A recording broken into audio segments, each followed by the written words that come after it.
this class, we are going to focus our attention on the new wave in Orissa Cinema, Assamese Cinema, and in the other Manipuri cinema. These are an important part of New Indian cinema.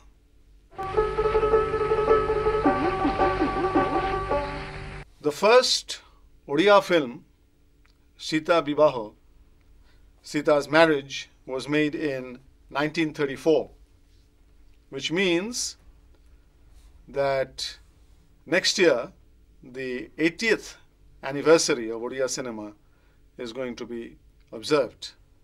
In the almost 8 decades since the making of that mythological Sita Bibaho, Orissa Cinema does not appear to have given itself too many opportunities to show the world.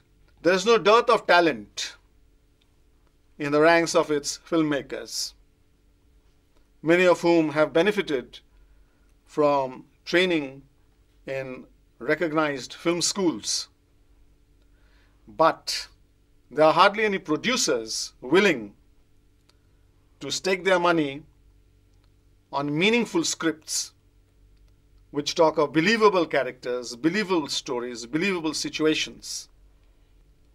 There is always, it seems, a hiatus, a gap between the kind of cinema that producers are willing to support and the real life. Apart from high-pitched social dramas, complete with mandatory doses of sex and violence, save for a handful of brilliant filmmakers, nothing much seems to be happening on the banks of the Mahanadi. The first really meaningful Odia film that spoke of the countryside where feudalism raged, where the landed gentry was helped constantly to realize its unholy ends by the priestly class. The first film to do that, to bring that Orissa to national focus in a creative and meaningful way, was Mrinal Sen's Mathira, The Man of Earth. This was made in the 60s. This film caused a handful of Odia artists and intellectuals to take a close look into the possibilities of cinema as both an art form and a potent vehicle of social communication. Made some 2 years before Bhuvan Shom, the film which is commonly regarded as the milestone from which New Indian cinema begins, Mathira is based on a story by the reputed novelist Kalindi Charan Panigrahi. Mathira may be said to be one of Sen's more important films, even if the director is not known to be expansive about it. Made in a part documentary, part fiction style, it spoke of the friendship between two brothers and the gulf that separated them once petty considerations entered the picture.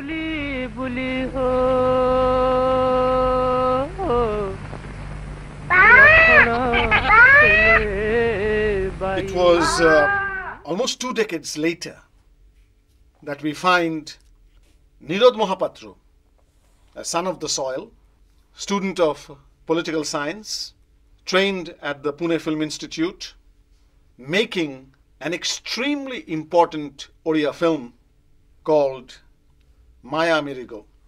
But whereas Sen took his camera to the countryside to give us a picture of feudalism and to tell an interesting story with that aberration serving as the backdrop, Neeru Bajwa took his camera to a small town, Puri, Maya Mirigo, it takes a close look at disintegrating family. A middle class, educated, cultured family of several brothers, old grandmother, the parents of these young men, their wives, youngest of all of them, a sister, the idealist of a school teacher who is the householder, the father of these children. He has painstakingly built a family, but he foresees the forces of disintegration working, but he cannot do anything to stop it.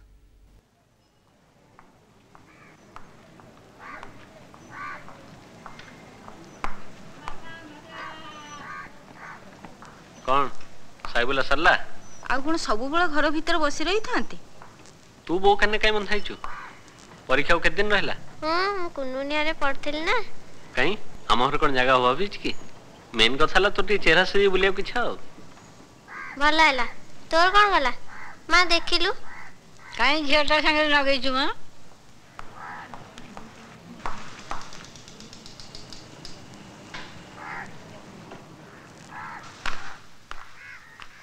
बुल्लू बाबू गोटे minute तो सत कसरा भूली गेली संजोळ आंदी. You see, this film is very important because all along we have been told that the joint family is a holy institution, is sacred.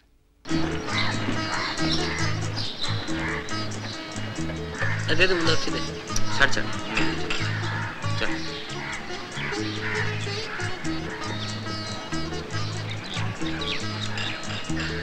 तू तो कल असली तोते चाहिए यहाँ स्टेशन बोरी फेंची ना कौन करी कलिकता पहुंच देखला बेलू लिंक ट्रेन टी नहीं मु भी कौन कम बोरी राति रे आसिलुनी जे मनटा केमते गुडे हेला कलिकता रे ट्रेन टा फेल गेली ये दाढ़ी उड़ा कहीं बड़ी छु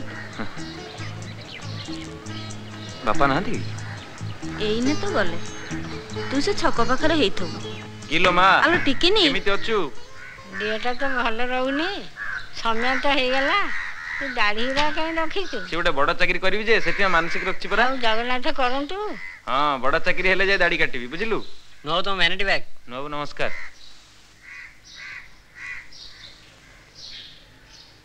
तुम वैनिटी बैग टा भाई उठना दी म डाकी दोछि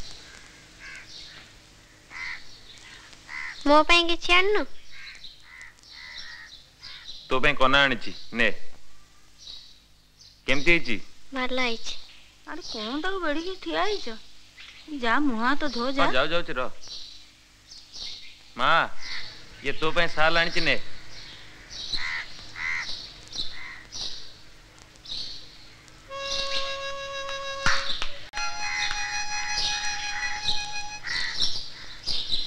भाई नमस्कार कौन खबर कितने दिन रहउछु अच्छी 3-4 दिन. At this point, it would be in order to quote Mohapatra. He says, I intended Maya Mirigo to be a long and compassionate look at its characters, watching the members of a family inexorably progress towards its breakup. I belong there to the small town middle class joint family and have been fascinated by its dreams and its agonizing nightmares.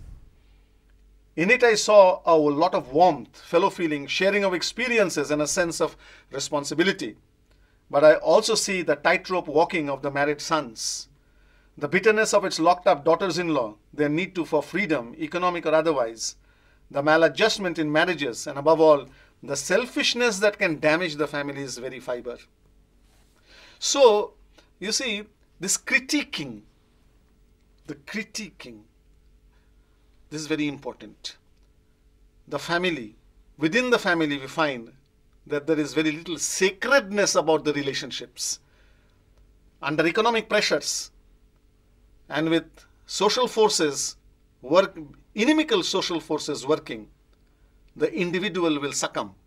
And when the individual succumbs, the collective interest will suffer. So this is an extremely well-made film on an extremely important subject. We will now cross over to the other Mahapatra, Manmohan by name.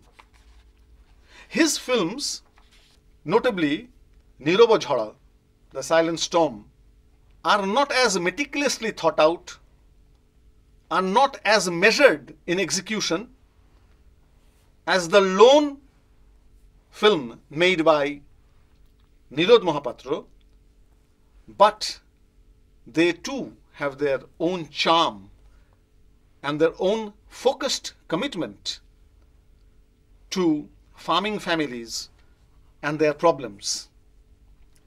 Neeru Bajwa deserves a few words.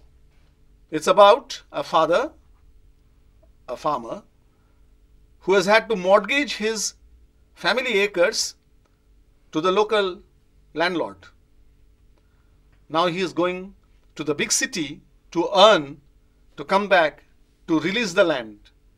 But there is a silent storm in his breast from which the film takes its name, not only on account of the financial insecurity he is in, but also the fact that he is having to leave behind his motherless young daughter in the care of a family known to him. Again, the question of rural-urban divide comes here. For the first time in Orissa Cinema, to show that the people are being forced by circumstances in the countryside to go become migrants and go to the big city in search of a livelihood which can ultimately turn out to be as doubtful as the one they have left behind. It's a question of dreams, broken dreams, and all that. This is the very staple of new Indian cinema. The third important figure who comes to view after almost 2 decades is Susana Mishra. He is educated at the Film Institute. He is known for 2 films, Indradhanu no Chhai, Shadows of the Rainbow, 1994. It caused more than a flutter among cineasts by virtue of its sparse storytelling done in a highly innovative style. Unfortunately, it proved to be too heavy for the Indian Panorama jury that year and was left out of the prestigious showcase. But a good thing will be recognized, if not here, then there. Cannes Film Festival picked it up and it received a lot of international acclaim as a result of being screened in the official section category.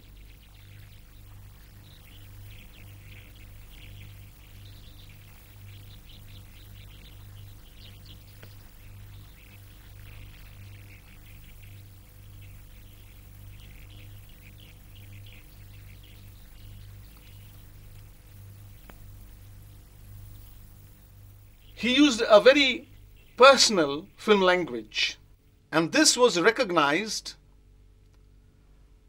and spoken highly of in film school campuses, but largely it was ignored by those outside the immediate film cine literate audience.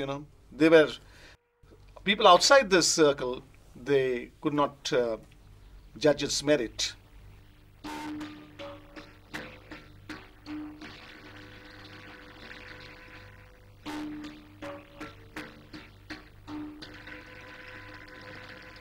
The other film, Prakash, The Young Rebel, 1998, was less challenging in style or aesthetics. Perhaps this had something to do with his earlier experience. But this is not to deny that the story of Bisho, a maverick young man in the temple town of Puri, who leads an aimless life, it was most competently made. That cannot be denied. It was included in the panorama and shown in many festivals abroad. For one thing, the film's devotion to ethnographic detailing cannot be missed. From Orissa, we now move to the creative film scene in Assam. where the first film was made in 1933 by renowned Jyoti Prasad Agarwal. The two artists commonly credited with the creation of a body of new Assamese cinema are Jannu Borua and the late Bhabendranath Saikia. Separated by age, background, training and temperament, and most important, cinematic sensibility, they were nonetheless united by their common resolve to create something new in cinema in Assam. Before this, Assam had largely an imitative cinema or a derivative cinema looking to Bombay or to Calcutta for inspiration. But these two people came forward to do something new, to attempt experiments, some of which misfired, others succeeded splendidly. Bhabendranath Saikia, he was a physicist by training, a brilliant student of Presidency College, Calcutta, Imperial College, London. He returned to Guwahati University and was cut out for very big things. But he was a writer, a thinker, and he took the plunge into filmmaking without any training. As a result, his scripts are often seem wooden, excessively long. His first two films, Shandharag and Anirban. But Dr. Saikia came into his own with his third film, Agnisnan. That too was long, but it was a tight script. The storytelling was expertly. Agnisnan is about a wronged woman who avenges herself in quite a unique fashion. Agnisnan was saluted at Indian festivals, in the Indian panorama, and in many festivals abroad. It is a coincidence that the other filmmaker, Jannu Borua, trained at the Pune Film Institute, also came into his own with his third film, Halodia Shorai Baudhan Khai, The Catastrophe. It was based on a down-to-earth story by the well-known writer-journalist Homen Borgohain. It won many supporters in India where it was shown, and also won international recognition at Locarno and elsewhere. This film is about a farmer who, in the process of struggle to hold on to his land, which is eyed by vested interests, loses his innocence. Often it happens. A good, upright man is corrupted by the system, even whilst he is doing the right thing, the process that he has to go through in order to hold on to the land, he does a few things which otherwise he would not have done. So often, to get your rights, an innocent man loses his innocence. This is a contradiction in society that has repeatedly been visited by the filmmakers clubbed together under New Indian Cinema. Because you see, feudalism is not a thing of the past. Feudalism is there, very much there, all over the country. The second important film by Jannu Borua is Khago Rolai Bohudur. It was a throwback to Halodia in storytelling and sensitive delineation of human relationships. It's a story about a grandfather, his orphan grandson, and the sea from which they derive their sustenance, their livelihood. These are both neorealist essays of a high order, Halodia and this film. Now we move on to the hills of Manipur, where an extremely sensitive filmmaker has been silently working for the past several decades. Aribam Samsonama deeply involved in Vaishnava lore, literature, rituals, ceremonies, dance, educated in Shantiniketan, and basically a man of theatre, caused a sensation when he made a film called Imagi Nimthem, My Son, My Precious, in 1981. It is a family story where the love between a stepmother and an illegitimate small boy grows through a highly interesting journey of life. He made this film with hardly any refinement. There was no, let alone cinematic refinement. It was a film that could be described technically as garbage. But herein is the greatness of New Indian cinema. Its supporters, the best viewers, and the critics of the time, they did not go for the look of the film. They went for the soul, the spirit of the film. It was included in Indian Panorama. It won awards wherever it was shown.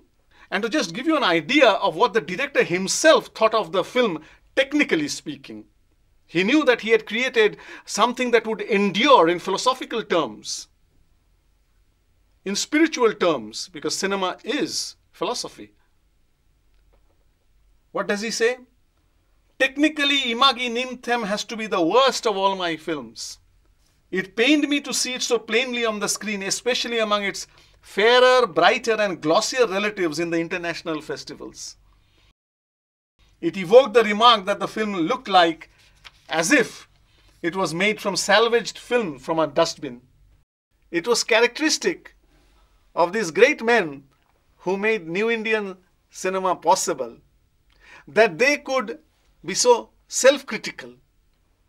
Honesty, bravery, a sense of vision, working to create things that they hoped would last, would endure.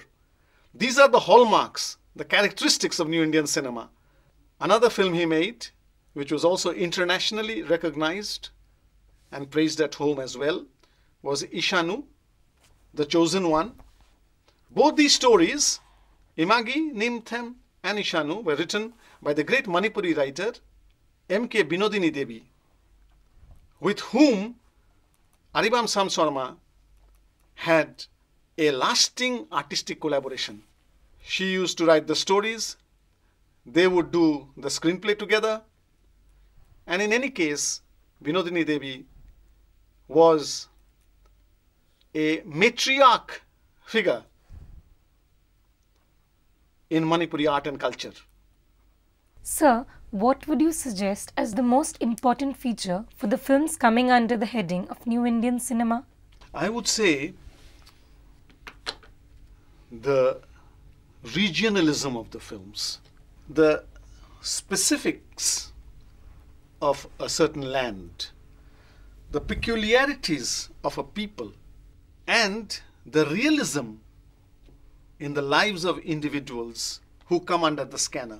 This movement was largely inspired by the neorealists, as opposed to the popular cinema, meaning the Bombay commercial cinema and its clones in the other area of film producing centers, like say Calcutta, Hyderabad, or Madras. These films went into the peculiarities of a people. Those films from Bombay, the commercial offerings, tried to mean everything to everybody. With the result, it meant nothing to anybody. But the New Indian films, they chose a story, knew where to locate it, built up the atmosphere, the backdrop in which that story was being told. Therefore, it was telling not only believable stories about the individuals, but also giving you an idea of the region from which that story came, that film was based on. You see? So it almost smelt of the earth. The natural elements seemed to be present. You knew that you were not being cheated too much. So in this class, we have had a bird's eye view of the important work that was done in Orissa, Assam and Manipur in the best days of New Indian cinema.